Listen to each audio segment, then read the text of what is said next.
Lim Bak Meng adalah tokoh pergerakan kemerdekaan berdarah Tionghoa dari Kalimantan Barat, sekaligus politisi Partai Persatuan Daya yang berperan aktif dalam mempertahankan kemerdekaan.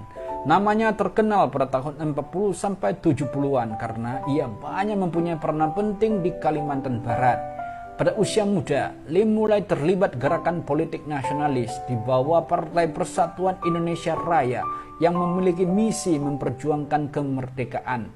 Selain itu, Lim aktif mengajarkan dan menyebarkan bahasa Indonesia di sekolah-sekolah Tionghoa daerah Sungai Pinyu, Ketapang, Sambas, Mempawah, Sekadau, dan lain-lain.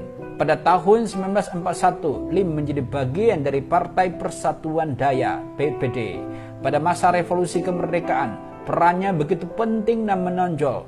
Pada tanggal 12 Mei 1947, ia menjadi anggota Dewan Administratif Daerah Khusus Kalimantan Barat yang disebut Badan Pemerintahan Harian bersama sejumlah tokoh dari PPD.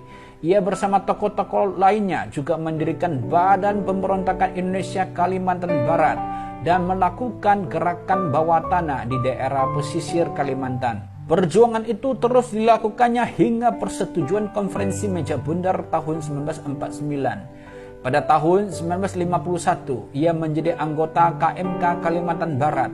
Tahun 1952, ia mendirikan Partai Katolik Komisariat Kalimantan Barat dan memegang jabatan Ketua 1. Partai ini kemudian menjadi salah satu yang paling diperhitungkan di Kalimantan Barat saat itu. Dia juga tercatat sebagai pendiri klinik Caritas Bakti yang sekarang dikenal sebagai Rumah Sakit Caritas Bakti di Pontianak. Pada tanggal 6 November 1958, ia dilantik sebagai anggota DPRD Kalimantan Barat bersama ke-11 kawannya yang lain dari PPD. Tahun 1959, ia disumpah menjadi anggota Dewan Daerah Swatantra tingkat 1 Kalimantan Barat. Pada tahun ini pula, ia menjadi pembina Lembaga Kesatuan Bangsa. Pada tahun 1960, sewaktu konfrontasi Indonesia-Malaysia terjadi, ia diutus ke Sarawak untuk menjajaki kekuatan Inggris dan sekutunya. Dia harus rela meninggalkan anak istri demi menyelesaikan misi spionase yang ditugaskan negara, walaupun nyawa menjadi taruhan. Pada masa Orde Baru, ia diharuskan mengganti nama dari nama Tionghoa ke nama yang lebih Indonesia. Pada masa 1970-an, ia dikenal dengan nama Petrus Limbung. Ia masih aktif di perpolitikan sampai pertengahan tahun 1970-an.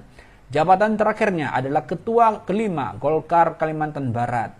Pada masa tuanya, ia tidak pernah menerima penghargaan, materi, atau piagam apapun dari pemerintah. Ia meninggal